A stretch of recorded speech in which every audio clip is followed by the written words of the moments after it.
Hi guys, welcome back to the channel. Today we're going to talk about humming and how healthy it is for your whole body. Now, first I want to talk to you about health in general in my life. Recently, everyone in my household passed around this sinus infection, ear infection kind of a ailment, okay? I have two small children, 6 and 7 years old. And my little guy, he's 6. And he didn't get sick. He didn't get sick at all. Matter of fact, the last 2 times that we've gotten sick, he did not get sick. And I know it's not that he eats better than everyone else because he's 6 years old. He's a snacker. You know, he doesn't want to eat a whole meal. He doesn't eat his vegetables and his meat yet the way that we do as we get older. So it's been a real puzzle for me why he didn't get sick. And then today, I was going through the house and I came upon the room that my little guy was in. His name is Milo. And he was humming like he always does. Humming, humming, humming. He doesn't even know what he's humming. He just hums. Just all the time, he hums. He's very happy that way. And as I stood there around the corner, peeking at him, giggling quietly to myself, suddenly it started to hit me. All the information I was needing was being shown to me about that question I had about why he didn't get sick. It's because he hums. So I quickly went to my computer and started pulling up scientific research to back this up. And sure enough, there's all kinds of information on humming for your health. So that's what we're going to talk about on the beginning of this show, is how you can hum for optimal health. We're also going to cover mantras and prayers and affirmations and the Om. And we're going to talk about chakras and how they all have their own key, their own sound, and a few other things. So stay tuned and bear with me. I'm going to share my screen and share some short but very interesting scientific data to back up humming for health and more.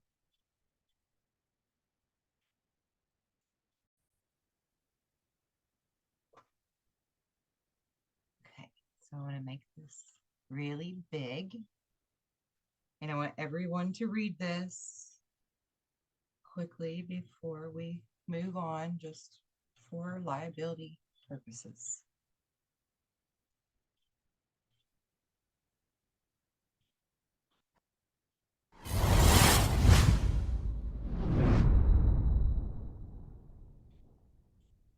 Welcome everyone, Dr. Mandel here. Here's something that makes me really excited. Why? Because I know that you're going to get excited once you hear about this. Here is something that you've been doing your whole life. You don't even realize what it's doing for you. Now think about all the times that you were in the shower, running around your house, driving in your car, and humming. It may be just a song, a tune, or just whatever it is, but you're humming. Now let's put all this together. Why are you humming? Because that is doing a neurophysiological change to your body. This is part of Mother Nature. This is the universal laws of healing that we sometimes get lost from our stresses, our fears, our worries, that kicks up the sympathetic nervous system that causes that fight or flight, that adrenaline response, that cortisol that makes us nervous, that increases our heart rate and our blood pressure, and we get all jittery. Our anxiety gets worse, and the symptoms get worse as well. So I'm sure you're anxious to know what this is all about. This is about cranial nerve 10, the longest nerve of the body, called the vagus nerve. This nerve originates in the brain and makes its way down, goes into the neck, and passes around the digestive system.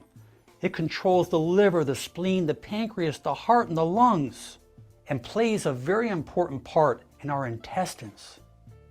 This nerve is called the rest and digest type of nerve, versus the sympathetic system is the fight or flight. So it does make its way into the throat region, and yes, it controls the voice box. So when we hum, we are stimulating the vagus nerve. People who chant, people who sing. You look at the yogi masters, you look at people who meditate, like Om. There are many different vibrational sounds that people throughout the world in different cultures use as part of healing.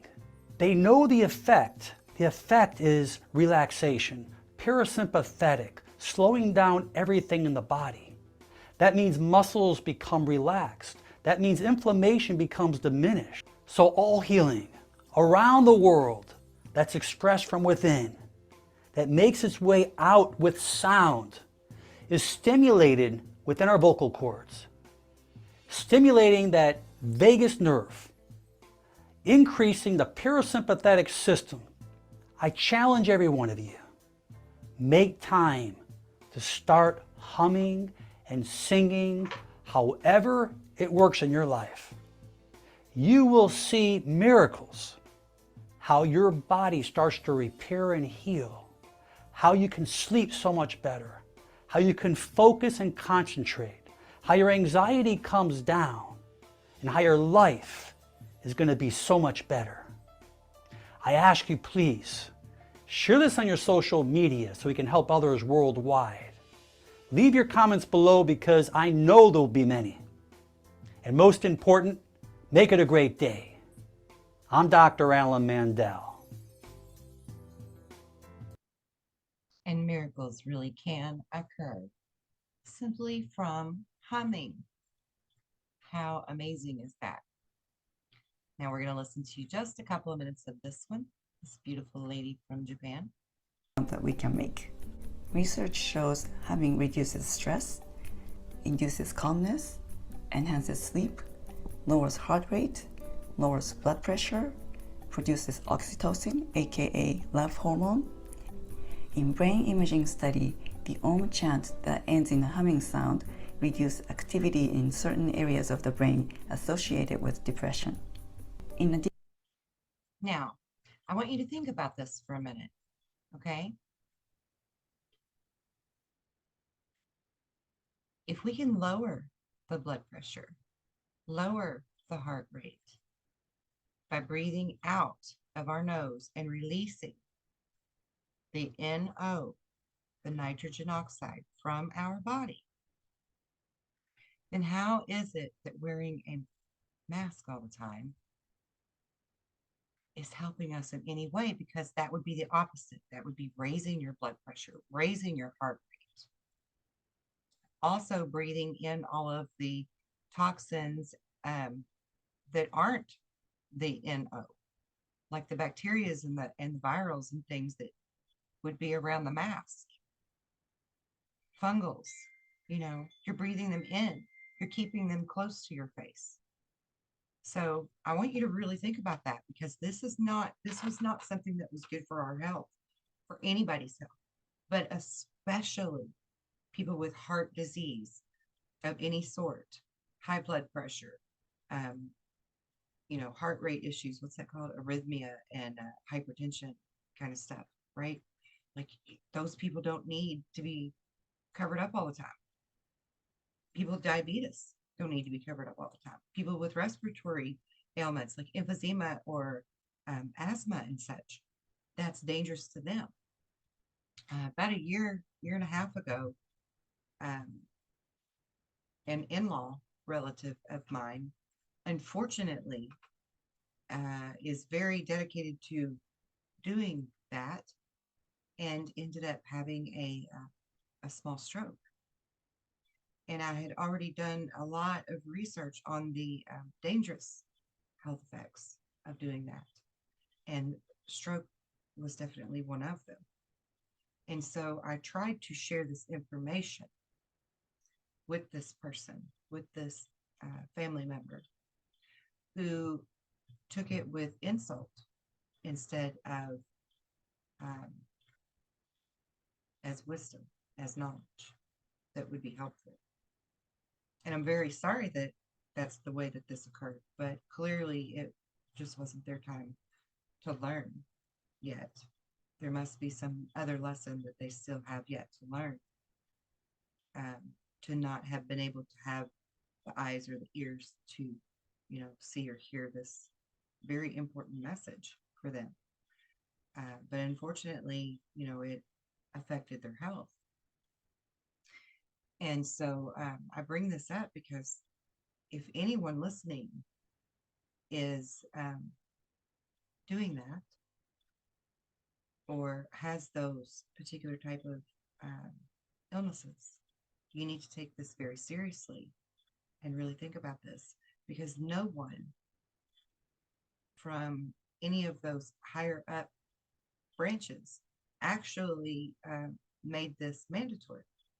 This was businesses, companies, follow the money. They were the ones that made this a mandatory thing. And then, certain people within state and local and federal institutions sort of started to follow suit because of the money, not because any health officials told them to make us do that. And my opinion of that amnesty thing is that that's bullshit and they shouldn't get off the hook. But that's a whole different subject. So we're going to go back to our happiness of learning how fabulous we are and how simply and easily obtainable optimal health, optimal joy, and manifesting your best life for your highest good really is. Because it's truly very simple. It's not something hard. You don't have to be a genius or a rocket scientist or anything like that to be able to understand how to utilize your God-given abilities. Our body, our system was created by God. It was created without glitches and faults and mistakes. So keep in mind that you are programmable. You are hackable. Society alone has helped to alter the disconnect from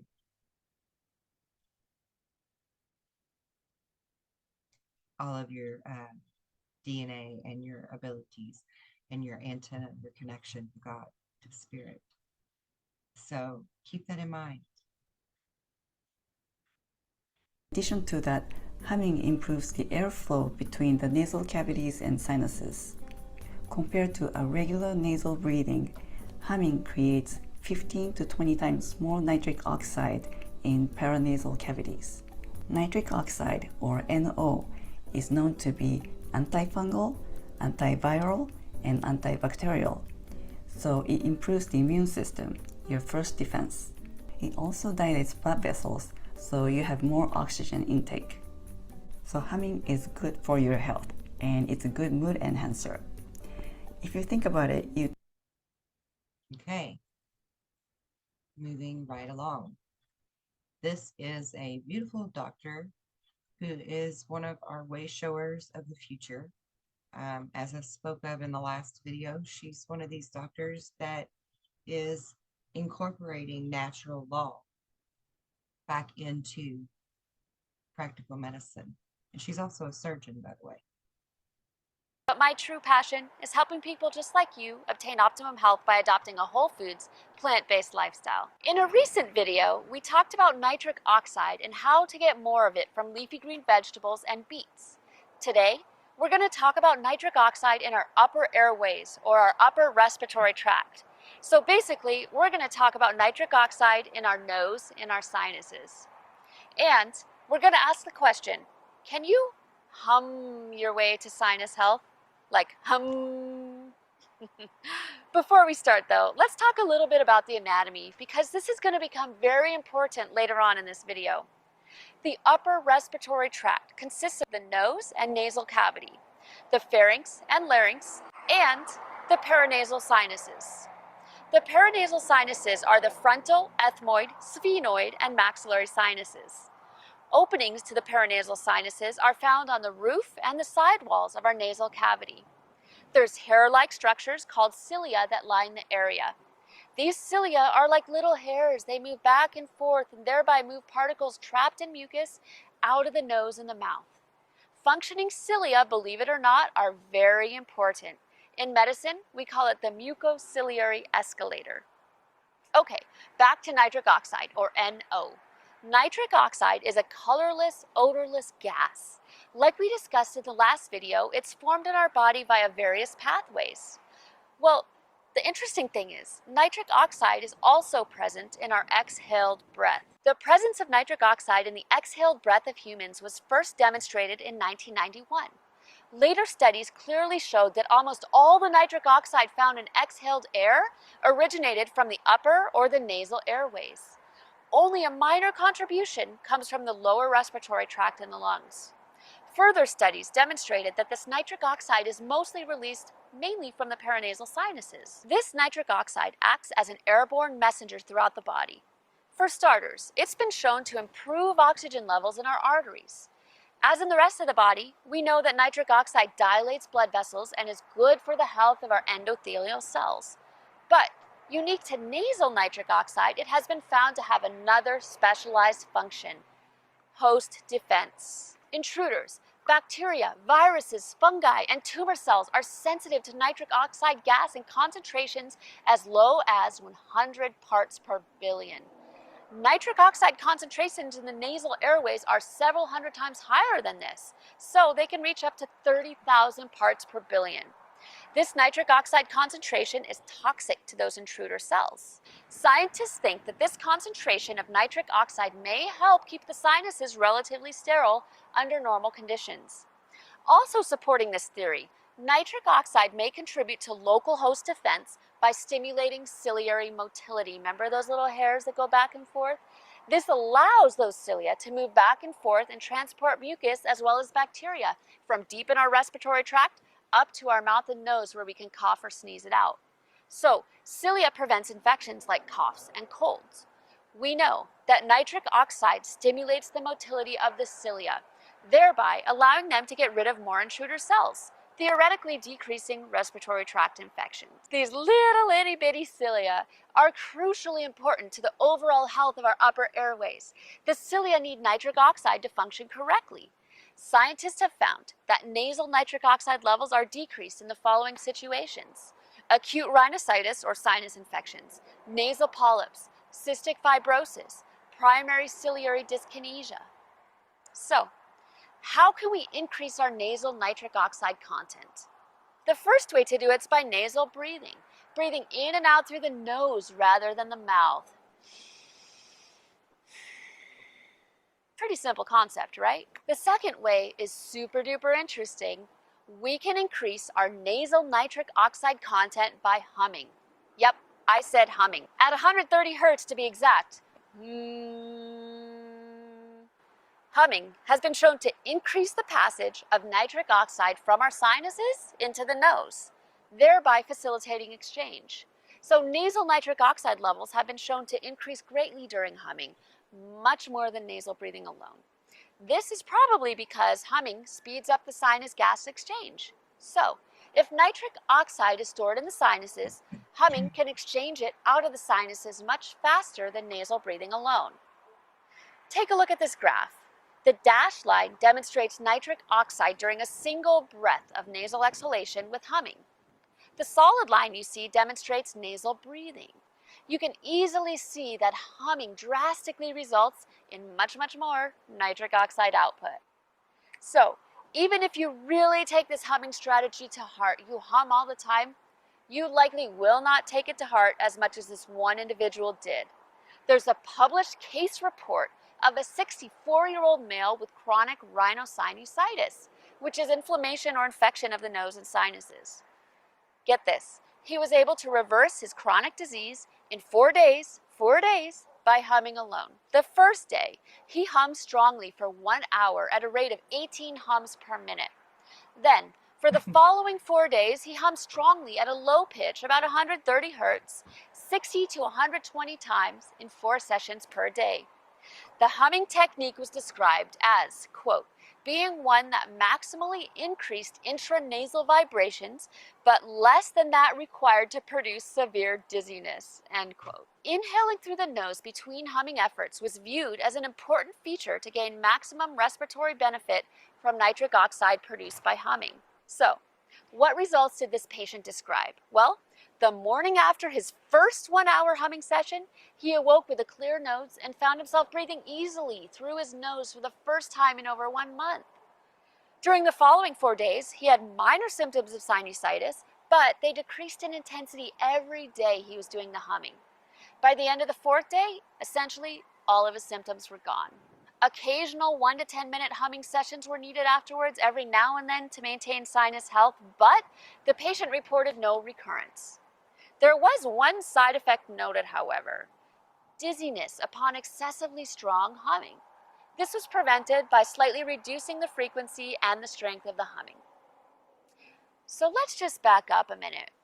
Why do we think this humming worked? Well, 96% of all chronic rhinosinusitis is believed to be caused by fungus. It's a fungal infection. We know that nitric oxide has antifungal as well as antibacterial and antiviral properties. Humming causes the air to oscillate, which in turn seems to increase the exchange of air between the sinuses and the nasal cavity. More nasal nitric oxide levels equals antifungal, antibacterial, and antiviral activity exponentially. The humming also appeared to be effective against the common cold. Studies have shown that increased generation of nasal nitric oxide during common colds is associated with fewer symptoms and much more rapid viral clearance. So, here's a tip for you. Next time you get a cold, try treating it with humming. Suggestions are to treat it with a half an hour humming session, morning and night for a few days. I don't know about you, but I know I'll be trying that one the next time a cold hits. Definitely. Another study demonstrated that humming, along with nasal breathing, is effective against allergic rhinitis, otherwise known as inflammation of the nose and sinuses due to allergies. The main symptoms of allergic rhinitis are sneezing, itching, nasal drainage, and nasal obstruction. This study in particular compared the standard treatment for this condition with and without nasal breathing with humming. The participants basically hummed while occluding one nostril, and then they switched. They did the humming 5 times for each nostril and repeated this sequence twice per day. The group of patients that did the nasal breathing with humming had much better symptom scores when it came to sneezing, itching, nasal drainage, and nasal obstruction. So, back to the guy who decided to hum his way to perfect sinuses. Let's talk about him for a minute. Turns out he had another problem, pre-atrial contraction, which is a type of cardiac arrhythmia, or bad rhythm of the heart. Well, he reported that his pre-atrial contractions, or PACs, disappeared on the 4th day of humming. From then on, when PACs occurred, the patient converted them to normal with a 1 to 5 minute humming effort. Clearly, we need more studies on this, but maybe humming can help with some types of cardiac arrhythmias? That's food for thought. While we're on the topic of heart and blood vessel disease, this ties in nicely with the fact that reduced nitric oxide concentrations have been noted in a number of cardiac diseases, and treatment with nitric oxide has been shown to be beneficial. Inhaled nitric oxide has been shown to increase pulmonary blood flow, or blood flow to the lungs, right ventricular contractility, and drug-induced pulmonary hypertension. Nitric oxide, as discussed in our last video, reduces blood pressure by vasodilatation. So you have a blood vessel like this, it dilates it. It appears to cause relaxation of the smooth muscle in our arteries. It's so powerful that nitric oxide pathways are becoming new drug targets for refractory hypertension, or in other words, hypertension that doesn't seem to respond to your standard medical treatment. Okay, so back to the humming to treat and prevent rhinosinusitis. Reminds me a lot of yoga and yogis clearing their heads by chanting Om. Clearly, if you didn't know it already, yogis are humming. They may not know it, but they are, and there may be more benefit than what they appreciate through their yoga. They're likely clearing their heads by keeping nasal nitric oxide output high, thus clearing their sinuses. So, before you start humming all day every day, just remember, excessively strong and frequent humming can produce some dizziness. So, don't do this while you're driving or doing other activities that require your full attention and concentration. All right, my hum-loving friends, that concludes everything I have for you today. Thanks for watching. And keep in mind, she's saying high nitric oxide outtake, removing it from you, okay? Not breathing it in. If your nose and your mouth are covered, you're breathing more in. You don't want a high level intake. You want a high level outtake.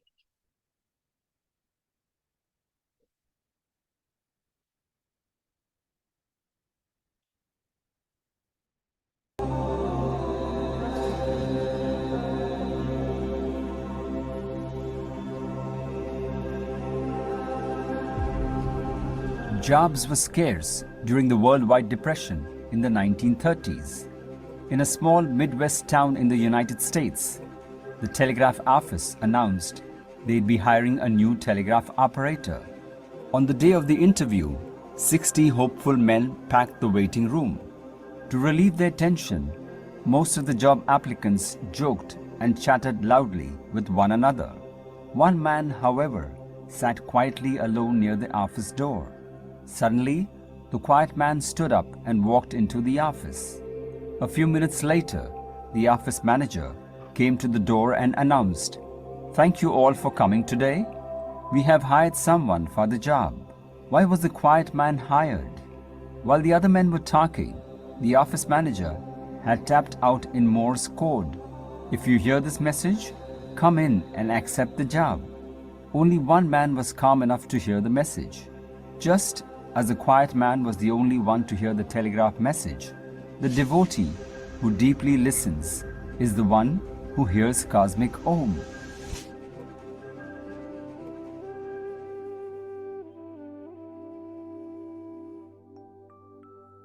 In the Holy Bible, the Gospel, according to Saint John, begins this way: "In the beginning was the Word, and the Word was with God, and the Word was God." The opening mantra of the Mandukya Upanishad is this: Om, the Word is everything. All that is past, present and future is Om, and that which is beyond time is also Om. Naya Swami Jyotish, the spiritual director of Ananda Sangha worldwide, one of the foremost spiritual communities in the world, says that the sacred sound of Om is a vibratory essence of creation, known to all religions and called variously the Word, the Amen, the Comforter, or Om. This sound has been experienced by saints, sages, and mystics throughout recorded history, and has been an central part of their spiritual practice and experience of God. It is referred to in the Old and New Testaments of the Bible, the Vedas of India, Buddhist texts, and Sufi literature.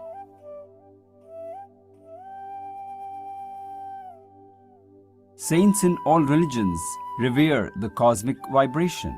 The Quran refers to this sound in the words, "Be, and all became." Moses heard this very sound on Mount Sinai when in communion with God, and the same word was audible to Christ when absorbed in his heavenly Father in the wilderness. Shiva heard Om during his Samadhi in the Himalayas. This sound is the source of all revelation to the masters. It is because of this that they know and teach one and the same truth. Thus observes Hazrat Inayat Khan in The Music of Life. Om is God's consciousness in creation. According to Paramahansa Yogananda, Om is not an abstract principle. It is a scientific way of understanding and merging with the divine cosmic energy in the universe. Through the actual hearing of this cosmic vibration, a conscious contact with God or Christ's consciousness can be established. Hence, in order to scientifically contact God, one must reach Him first through Om. Paramahansa Yogananda says, I want to get this matter completely settled into your consciousness, that while prayer and meditation are good and we should practice, we must not forget that the purpose of meditation is to receive this Holy Ghost. No one, if he doesn't know the Om vibration, can get there. That is all there is to it.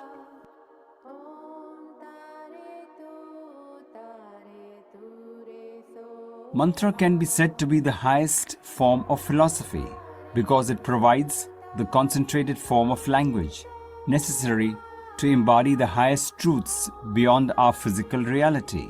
David Frawley remarks that mantra is a deeper level of speech that reflects the laws of the universe, what is called dharma, that which upholds in Sanskrit. Mantra is the language of dharma that enables us to understand what dharma is and how it works. That is why in mantra yoga, different sounds correspond to the natural and spiritual forces through which the universe operates, starting with Om itself as the cosmic word. Mantra yoga provides us a means to understand the sacred sound from the perspective of a tradition that has taken it beyond mysticism into an organized and codified spiritual science. Mantra yoga includes a study of the qualities inherent in sound itself, through which words and meanings are properly formed. It shows how sounds impact the nervous system, mind, and heart, and how we can modify them to improve our lives. Regardless of which background or tradition you may personally follow, the insights provided in mantra yoga can be of enormous value to enable you to manifest your destiny creatively, effectively, and completely through understanding the power of the word, says Frawley.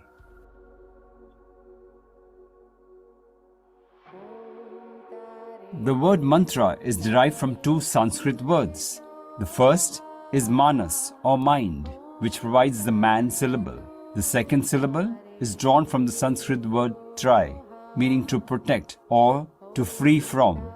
Therefore, the word mantra, in its most literal sense, means to free from the mind, the cognitive, creative mind.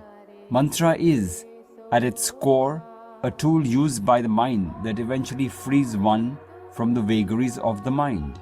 But the journey from mantra to freedom is a wondrous one. The mind expands, deepens, and widens, and eventually dips into the essence of cosmic existence. On its journey, the mind comes to understand the essence of the vibration of things. A mantra, as Sri Aurobindo puts it, is a word of power and light that comes from the overmind inspiration, or from a very high plane of intuition. A mantra is thus an inspired and intuitive and rhythmic utterance, a revealed seeing. It comes out of the realization of some inmost truth of God and self, and man and nature, cosmos and life, and thing and thought, and experience and deed.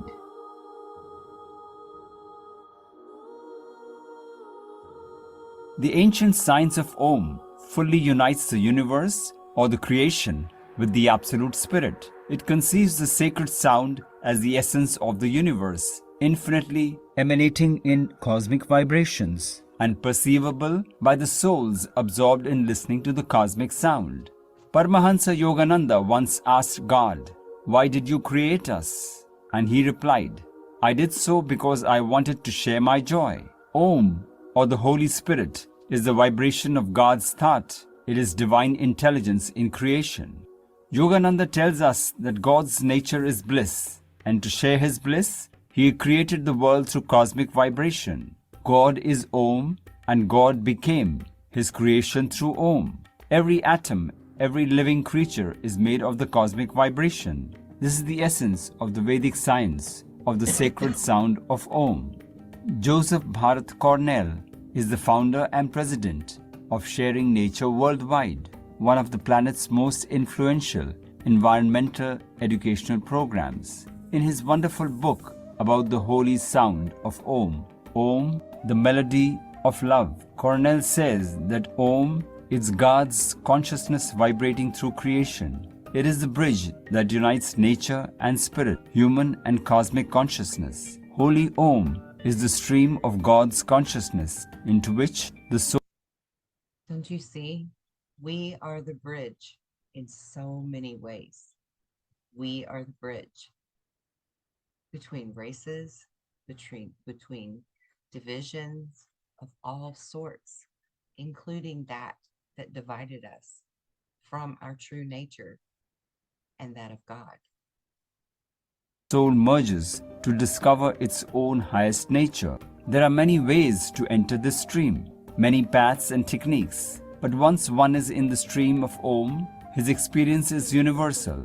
Knowledge of the self, knowledge of the divine within.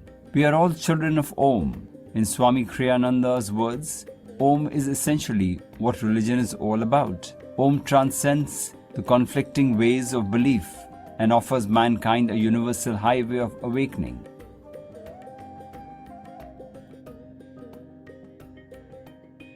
The Upanishads occur in the ancient Hindu scriptures called the Vedas. While the Vedas are voluminous and massive, containing elaborate rituals and instructions, the Upanishads are short and condensed philosophical texts explaining the nature of reality. The shortest and the most profound of the Upanishads is the Mandukya Upanishad. It contains only 12 verses. Dennis Waite, in his book AUM, Awakening to Reality, makes a scholarly exposition of the sacred mantra in the context of the Mandukya Upanishad. The Upanishad conducts two essential investigations, the first into the nature of the self and the second into the mantra Om as a metaphor for the nature of this reality. The sound Om is a fusion of three primal sounds in the language A, U and M. Since all possible words contain at least one of these elements, the word Om contains all possible sounds. So, Om is the entire universe, all that is and that can be. Mandukya Upanishad states that the self is Brahma and it has four fundamental aspects. Modern Western philosophy recognizes three states of consciousness: waking, dreaming, and deep sleep states. Advaita philosophy talks about a fourth state as well, and that makes all the difference. The first is the physical state of our waking experience. It is the first, and knowledge about the other states depends on it, and this state is represented by the first sound A. The second state is the dream state, where the dreamer creates the world entirely out of the stuff in his own mind. Hence, it is a superior state to the waking state and is represented by the sound U. The third state is the deep sleep state, where there is no subject-object division. It is not an unconscious state, but conscious of nothing, non-dual reality. This state is represented by the sound M. There is another state beyond these three. It is called Turaya. Turaya literally means fourth, but in fact, it is not a state after the third. The Upanishad says that the Turaya is transcendent, beyond and other than the three changing states, and at the same time immanent, intrinsic to all the three states. It is another name for the all-pervading reality itself, Brahma. Hence, the second mantra of the Upanishad states, I am Atma Brahma. This Atma is Brahma. So, in the sound Om, the silence beyond the third sound represents this cosmic reality, which is the self and the universe at the same time. Thus, the sacred sound Om captures the core of the Advaita philosophy of non-duality. Dennis Waite tries to explain the semantics of the word Om this way. Language gives us the capability to speak in general or specific terms about the things that we perceive. If we continue to follow this sort of series back to increasingly more general words, we will have to find a catch-all word to include absolutely everything. That word is Om.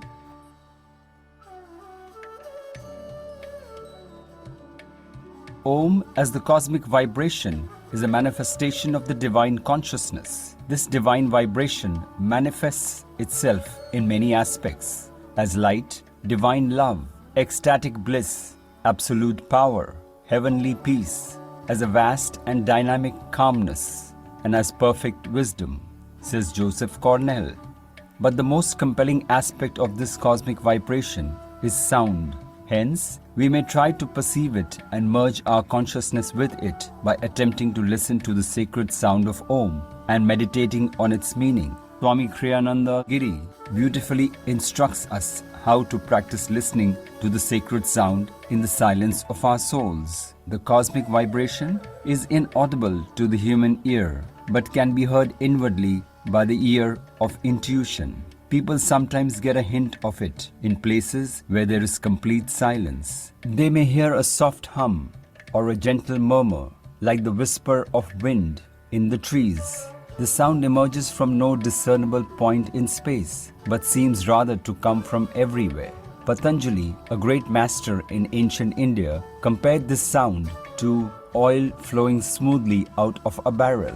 What is heard in quiet surroundings is not so much a spiritually uplifting experience as simply a whisper, like that of a waterfall from afar, of the mighty thunder of Om perceived in deep meditation. The harmonious stimulation of each center or chakra is accompanied, albeit not invariably, by subtle sounds. With the stimulation of the coccyx center, the sound of a bumblebee is heard, of the sacral, the sound of a flute, of the lumbar, that of a stringed musical instrument being plucked, of the heart or dorsal, that of a deep bell, and of the cervical, the sound of wind or of rushing waters. Heard less perfectly, some of these sounds have the following variations. The bumblebee, with the stimulation of the coccyx center, may sound like a motor, the flute like crickets, or like tickling water, the bell high-toned instead of like a deep gong. Listen intently in the right ear, especially to any subtle sound you hear. If you hear them in the left ear, try to bring that perception gradually to the right ear.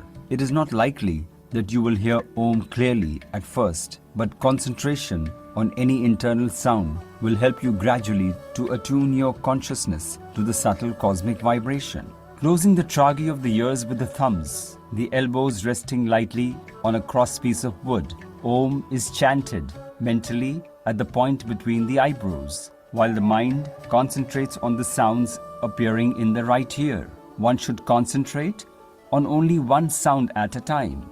The very concentration on that sound will attune one to subtler levels of sound until one hears the cosmic vibration. This yoga technique should be learned personally in its various ramifications from a true teacher, reminds Swami Kriyananda Giri. Om Samadhi. So I'm just going to stop that right there for a moment so that you understand what he just said fully. So he's saying for you to concentrate on the sound inside your head. You don't have to be verbally saying it out loud. Just hear that sound in your inner voice. Speak it with your inner voice, and then listen very carefully with your right and left ear, and tune in to the natural vibration, the natural hum within you. Also, when he was going through the different chakra points, this is why the tuning forks work so well for helping people to adjust their chakras, clear their chakras, align them, which in turn has a trickle down effect that comes out into your physical health, your mental health, your emotional balance, all of that. is balanced out from the tuning forks. And this is why that all works. Like there is real science behind all of it. And all of these beautiful ascended masters who have been here before us, they knew this. And this knowledge was taken from us and hidden and only given to a select few. I'm offering it back to you. Once Om breaks the boundaries of the body, there is nothing to stop it. Om spreads out into infinity, and your consciousness expands with it. When you merge with Om, you acquire its quality of omnipresence. This state is known as Om Samadhi, says Joseph Bharat Cornell. Like Ramakrishna said, by following the trail of Om, you attain Brahma.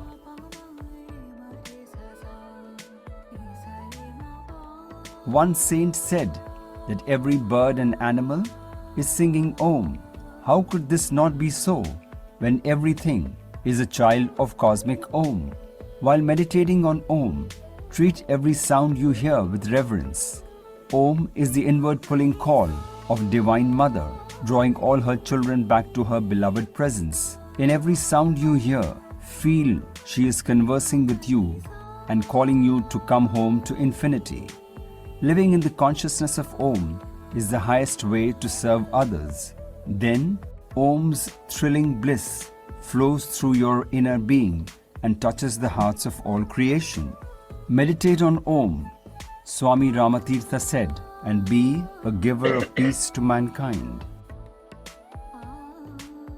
Conclusion. The Manduka Upanishad proclaims Om to be the bow, the arrow to be the soul, and the target, Brahma or cosmic spirit. Om is the omnipotent force that propels each soul towards God. Om is the prime mantra of the Purusha, the cosmic being, the Atma or higher self. As such, it attunes us with our true nature and higher reality. Om is the sound of Ishvara, the cosmic Lord, the creator, preserver and destroyer of the universe. The 8 attributes of God, love, peace, joy, power, wisdom, calmness, light and sound, emanate from the cosmic vibration of Om. Om is not a word, but God Himself, says Swami Vivekananda. There is tremendous power in chanting the sacred sound of Om mantra. It attunes us to the cosmic energy of the universal soul, whose essence is love itself. Joseph Bharat Cornell poetically puts it, Om is the outpouring of God's love, flowing to you and to all creation. When you commune with Om, you enter into and flow with the stream of God's love.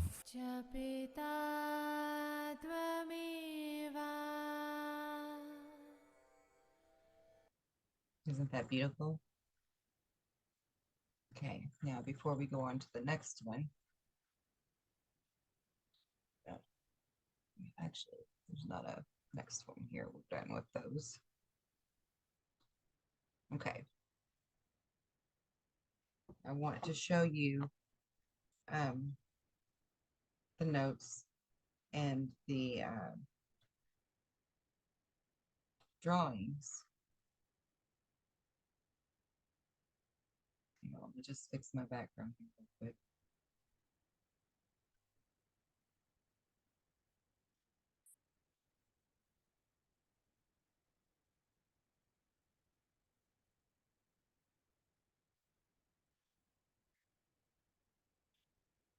Okay, sorry about that. That video was going to go ahead and play in my background and it was going to drive me crazy, so I had to fix it. All right, so this is my very first journal. Coffee cups on it, of course, because I love coffee and I always have. From when I was in my early 20s and I first started taking notations of my information that I was being downloaded, or transmissions, channeling, whatever you want to call it, information, right? And so we start with, I hope you can see this, I have all of the chakras drawn. Each of them have their own color, their own frequency, sound, their own stones, and their own element. So we're going to go through those, okay? The first one is the root chakra, which is the very bottom chakra at the base of your tailbone. Its element is that of earth because you are grounded. You're grounded in your root. Its colors are red. So the ruby, the garnet, the bloodstone, the carnelian, and even onyx, obsidian, and hematite are stones that you can use to represent your root chakra. Its tone or its key is middle C. The sacral chakra, the next one up, just below your belly button, in between your belly button and your pelvis bone, is your sacral chakra, and it is the water element. It's a vibrant orange in color. So the stones attributed with it are citrine, topaz, and also white moonstone. It is in the key of D.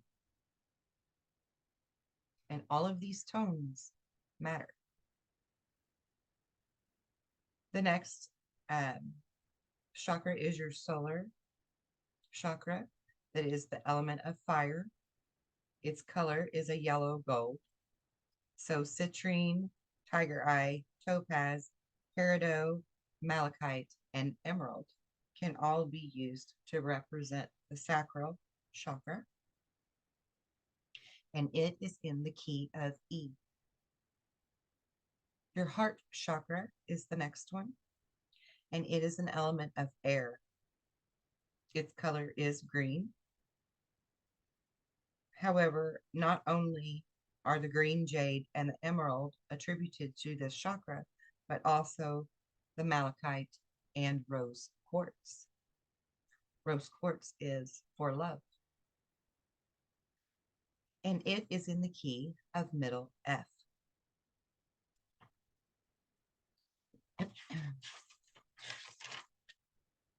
Your throat chakra is the next chakra.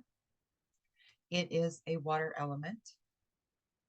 Its stones are turquoise, zircon, lapis lazuli, blue topaz.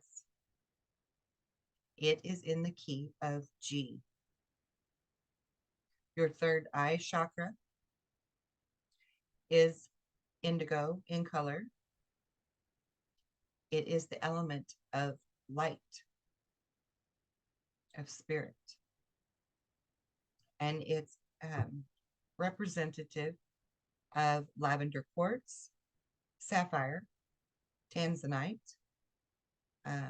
plain quartz, amethyst, moonstone. Also, let me just say that the element of light or the element of the ethereal is also the element of thought. A lot of people attribute thought to an air element, but it's actually an element of light, of God, because thought creates. It is in the key of A. Now, the crown chakra is a thought element. It's a source of God. And it is purple and represented by clear quartz, amethyst, and moonstone. And it is in the key of B. I want to go through some of my notes that I wrote about them as well. For the root chakra, it is considered the body of God. Its keywords are energy flow, circulation, support, grounding, transfer, purification, reuse, recycle, regeneration, the seat of life. It is located behind the genitalia and in front of the rear end areas. like right in the center there, kind of like your pineal gland is, like through the center of your head, through your temple, in that location in the center. Uh, its tone is middle C and its color is red. Its primary effects are on nasal passages, the liver, colon, kidneys, the stomach, the lungs, the esophagus, blood, heart, and circulation. Its secondary symptoms of blockage can be constipation or IBS, gastrointestinal disorders, heartburn, ulcers, breathing problems, which these last three, excuse me, these last three are also associated with the heart and the solar chakras. Also emotional distress, fears, lack of trust, feeling victimized, trouble grounding and trusting are all symptoms of the root chakra being blocked. To visualize your root chakra, you should see a red or multicolored vortex spinning in that area of your body in a clockwise position. And I'm going to put my glasses on so I can read this better.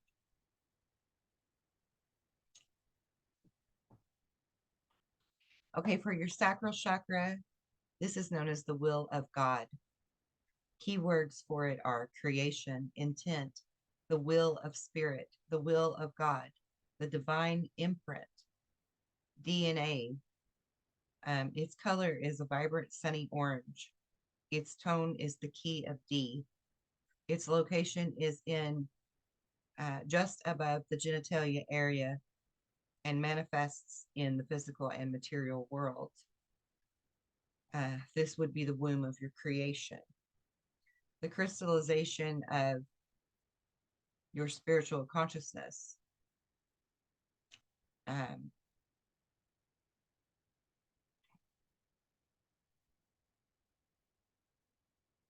just reading these notes on the side here. I'm not sure what I meant by that, so I'm going to skip that. Its primary function is for your DNA. It's the root of where your DNA is created. It's the exact mirror of yourself. Its secondary function is for physical creation. To clear this or to activate this sacral chakra, you would visualize a whirlpool, tornado, vortex, torus field of an orange or multicolored spin, rotation, to clear the chakra, and it is considered the dance of creation. For your sacral chakra, that's the hand of God.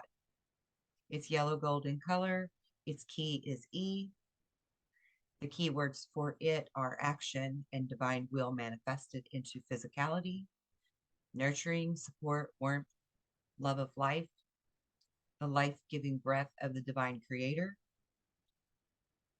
Its primary function is to sustain life and resonates with the solar plexus. Its secondary function is to resonate with all life. Symptoms of blockage for this area would be digestive or gastrointestinal disorders, heart problems, headaches, cancers, lack of love, lack of connection, inability to nurture others or the self, loss of control, no visual and no visual plus action, grounding by willpower, nurturing children, gardening, loving others, sharing your warmth, recycling materials, earth and human friendly, supporting the will of the divine in all of life and respecting it. These are all of the attributes of this chakra when it's clear. The heart chakra is next, and it is the heart of God. Its color is green, and its tone is the key of middle F. Keywords would be love, wisdom, knowledge, purpose, direction, unity, wholeness, expansion, balance. Its primary function is to provide support of all that is manifested into the physical universe. If you generate negativity, the God in you moves further back in your heart chakra. This is what is meant by the hardening of the heart. In your emotions, when you get hurt a lot by people, and then like you harden up your heart and you don't let people in any further. That's God moving back from you. The God spark within you moving back from you. Because he is hypersensitive to negativities and so will repel from them. So symptoms of this heart chakra being blocked would be chronic pain, heart diseases, lack of love for others, but especially for the self. If we do not love ourselves, we do not truly love God, and we truly do not love others, because he is in us and a part of us, and we are all part of him and each other. Also, degenerative nerve diseases, things like Parkinson's and oh my gosh, I can't think of the other one. Anyway, you get my point, right? The disorders, degenerative nerve disorders that would cause the shaking and the pains. Action visually, this says visual. Actions speak louder than words. Act like God. Cry, laugh, love, help others, uplift yourself. Be enlightened, be enlightening, create, dance, allow, beauty in, rejoice, and play. So this is how you would clear your heart chakra. Number 5 is your throat chakra. This is the voice of God, and its color is blue. Its tone is the key of G. The key words here would be communication, expression, self-expression, truth in physicality, aid, teaching, and artistries. I am a divine spark of the one. I am the creator. I am that I am. Its primary purposes are resonating with the throat, the voice box, the larynx, the hands, the eyes, all sensory organs, the lungs, the ears, the mouth. So of course, if you have any ailments or illnesses in those areas, it would help to also clear your throat chakra. Secondary purposes is resonating with all that you create or leave your genetic imprint on, meaning any kind of art, music, craft, something you've built, house you've built, things you've built with your bare hands, or that you live in and decorate, social gatherings or social platforms that you would visit and leave your imprint on, your soul's genetic imprint on, any type of institution you would be involved with, the energy of truth, dance, writing, our daily routines, conversations, and interactions with others that assist you in creating or participating in the creation of. The visual for activating and clearing this chakra is to stand tall for what you believe, stand tall for what you believe in, express your truths, move forward at your own pace, be true to yourself. Symptoms of this chakra being blocked would be pains and aches in the neck and shoulder, thyroid issues, throat infections, sore throat, tooth problems, failure of self-expression, depression, belittling yourself, and low self-esteem. The 6th chakra is your third eye, which is the eye of God. The color is indigo, and the tone is the key of A. Keywords here would be experience, sensuality, sensorial abilities, sensor abilities, discernment, intuition, sight, hearing, taste, smell, touch, and multi-dimensional sensory systems. Symptoms are dimming of any or all of your senses, fears of witchcraft, satanic possession, ghosts, dark entities, uh, the inability to sense the emotions of others any further. The secondary effects.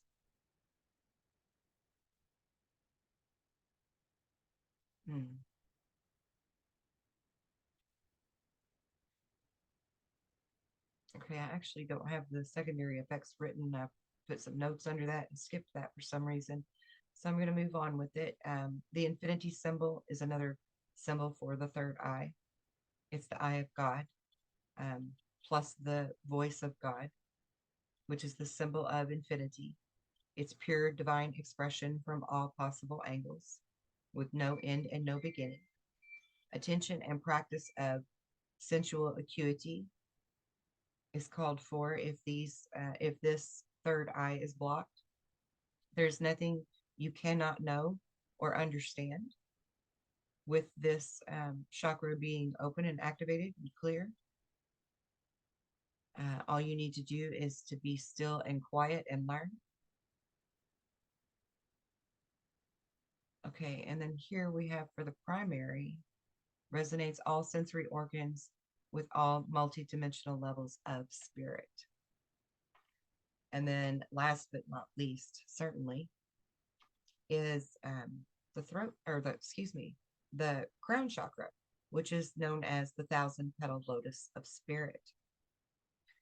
And it also has the number 7 attributed to it. So all of the numbers mean something as well. So its color is purple. It's located in the crown of your head. Its tone is the key of middle B. Its keywords are spirit in matter, consciousness in matter, the throne of spirit, the throne of God.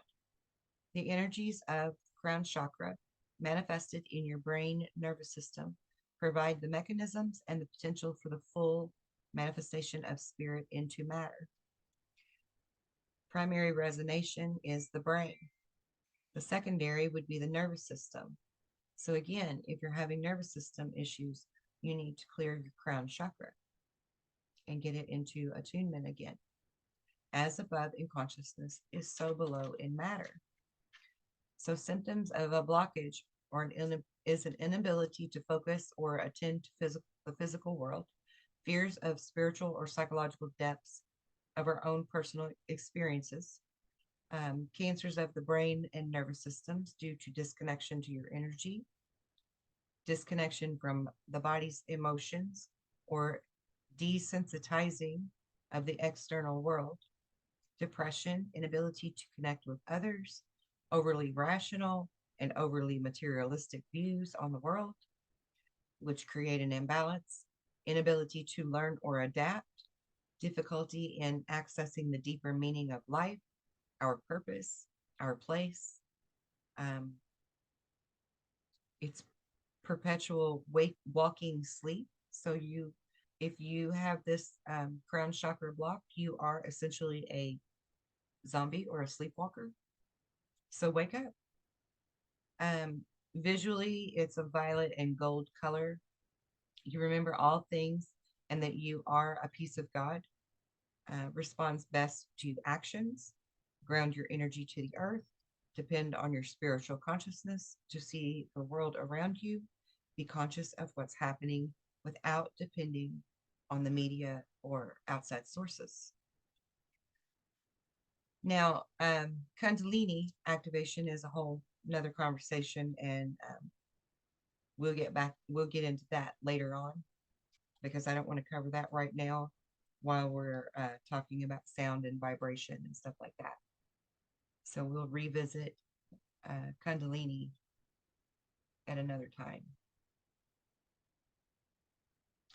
Okay. Now, I did have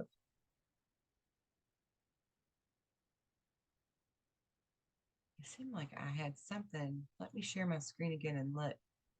I thought I had something on mantras and meditation and stuff. Let's see what this is.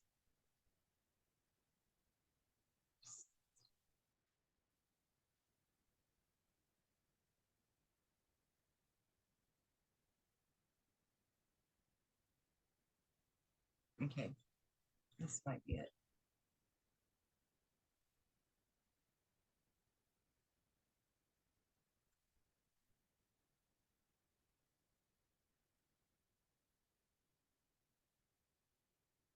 How do you solve it? I mean, there must be a solution because men and women are here, because scientists and spiritual people are here, because large things are made out of small things. How do you connect infinities and finite systems?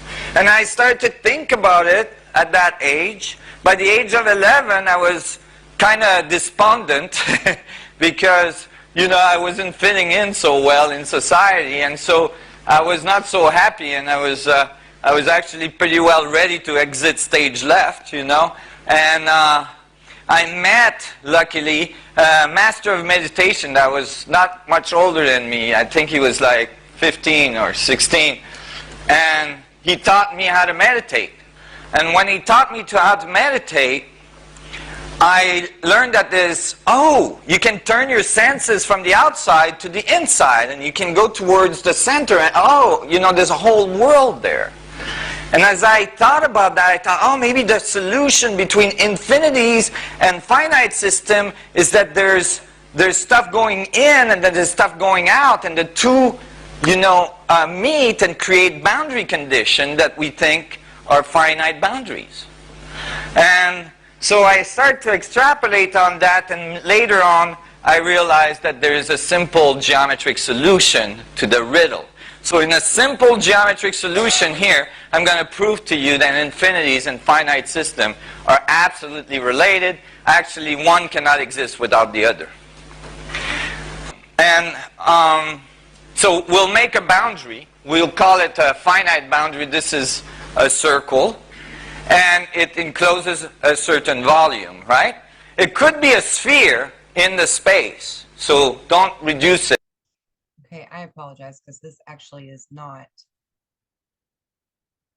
the right video that I wanted to use here.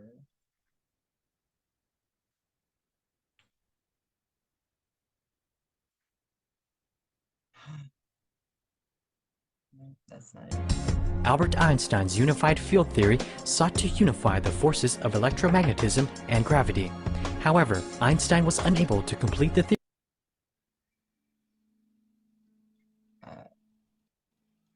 Should be right here in this. Now I hear some other video playing in the background. Wait a minute. I know what I need to do. Put in meditation real fast.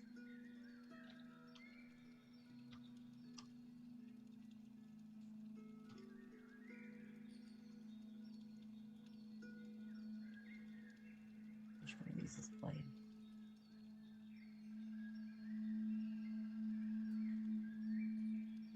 This one? No. You know, spin is so important, and I'm envisioning the one from above coming down clockwise. There it is. Okay. Now, back to this. No. Okay, we're here.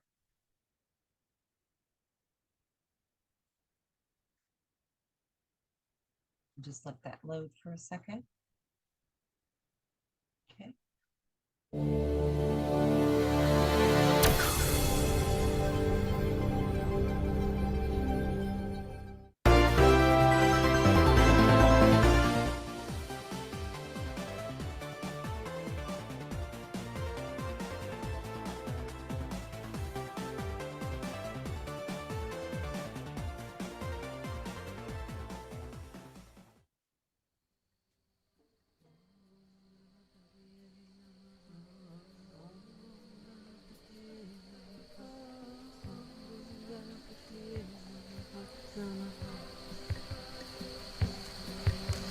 You stand in the center.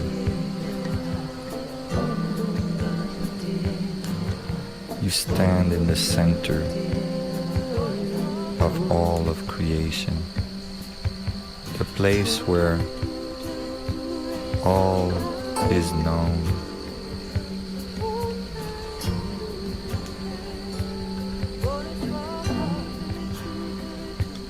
And in that point of infinite density, absolute stillness,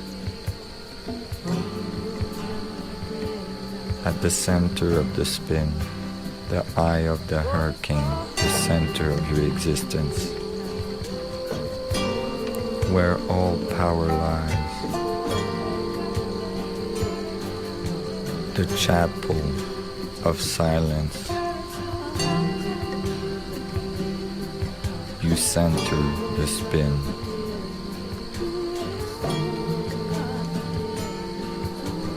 And as you get more and more centered into that stillness, stronger the spin of the vortices increase, stronger your energy, stronger your sense of belonging, your connectivity to all of the universe, your awareness of your deepest nature, your awareness of your mastery, of your power. You are the shaft, centering the spin.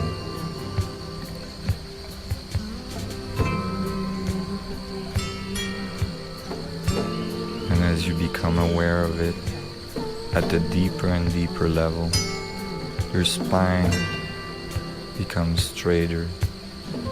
You feel stronger. You align yourself to the fundamental patterns of creation that makes up your existence and your consciousness.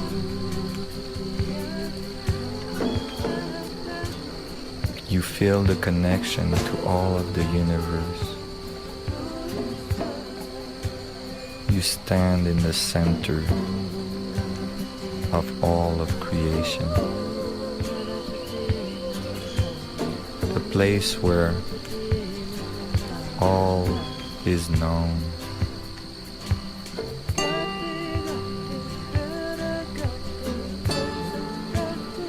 The place of the master that you are. The place where all questions are answered.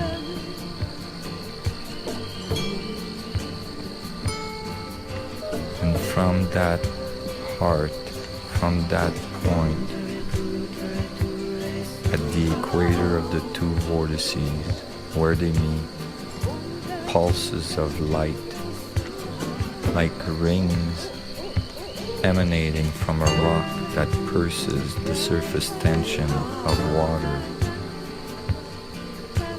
of a lake. Rings emanate from your heart, rings of light, ripples of joy, ripples of energy radiating out.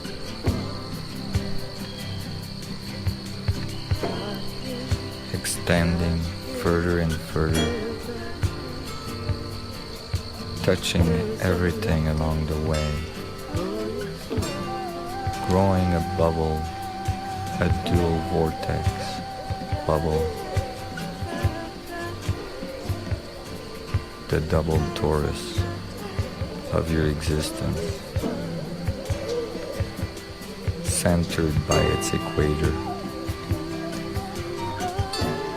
And as that bubble grows, it connects with all of its environment. It touches everything. All the molecules are changed by it.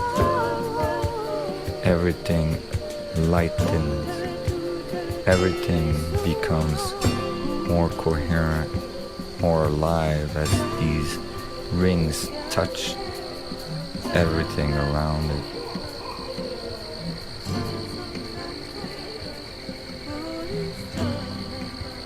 All the molecules around you dance to that song, dance to that vibration of your existence.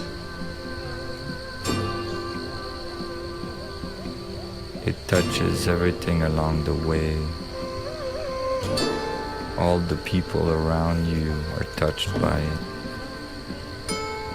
As the bubble grows larger and larger and the vortices spin faster and faster, as you become more and more centered, deeper into the stillness, deeper into the silence. Your power increases, the bubble grows again, having more and more influence on all things around it, growing and growing like wildfire, spreading everywhere, growing all around you, encompassing every little atoms and molecules everywhere. Cells, animals are touched by it. Animals notice it. You connect with all life forms as the bubble grows and grows and touches everything, transforming everything along its way, creating coherency, creating joy and light, transforming the morphogenic field of all that it touches.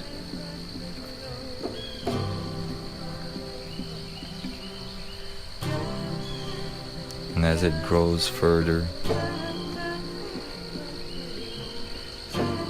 it brings you into a deeper and deeper awareness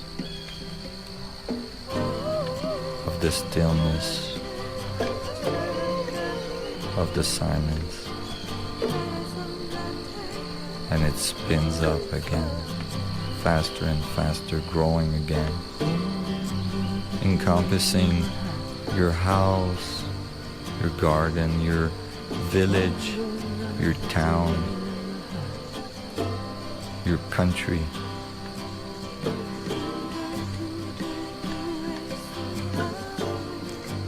The vortices above your head, reaching the ionosphere, and the vortex below your hip, reaching the center of the earth, connecting you with all there is. Above your head, with all of the vacuum of the universe, with all of the energy available, with the structure of space-time itself, and below your hip through the singularity of the earth, which connects you to the singularity of the sun, and the sun to the singularity of the center of the galaxy, and the galaxy to the center of the cluster, to the supercluster, to multiverses, and so on. You are touching all of the universe.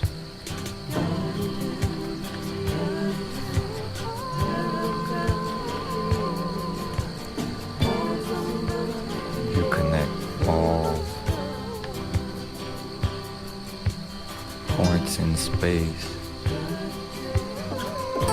You are the great connector.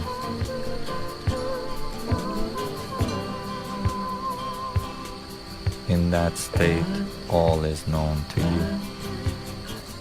In that state, you are the master. In that state, you are the Buddha.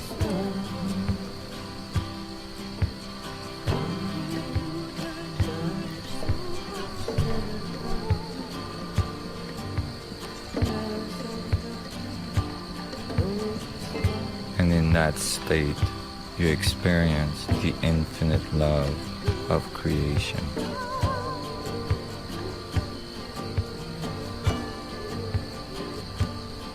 And you bestow that love on all things, everywhere on earth, to all the animals, to all the human beings, to all of the biology, all of the molecules, all of the atoms. You experience the joy of creation, the love that supports all things, the power of universal consciousness, the feedback of creation.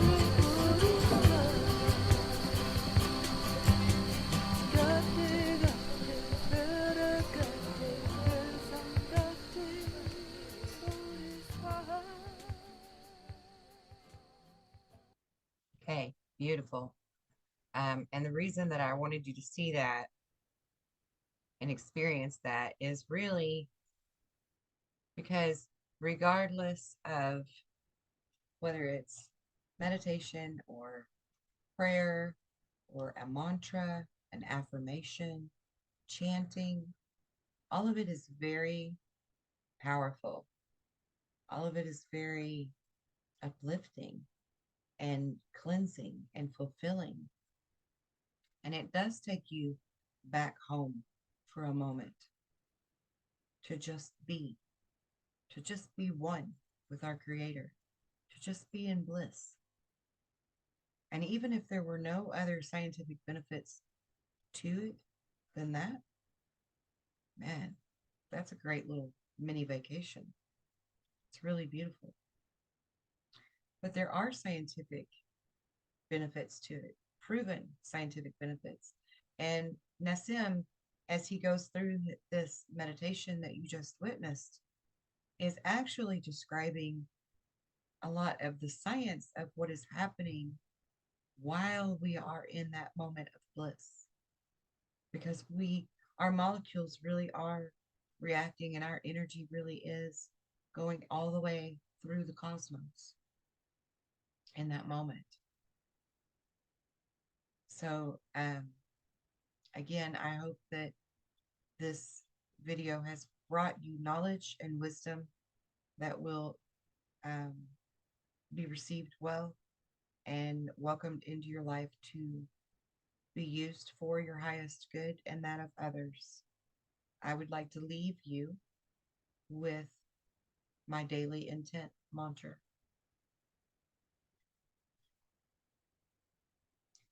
My mind is calm. I am connected to spirit. Spirit flows through me. I will release all anger, grief, and guilt. I will take time to listen to myself and my guides. I will remain calm and centered, even through chaos. I will allow spirit to flow through and guide me. I will project positive energy to the universe and receive its gifts in turn.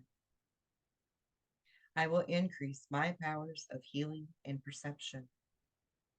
I will use these powers to benefit myself and others. I will open myself up to love and prosperity. I will invite them into my life. My mind is calm. I am connected to spirit. Spirit flows through me.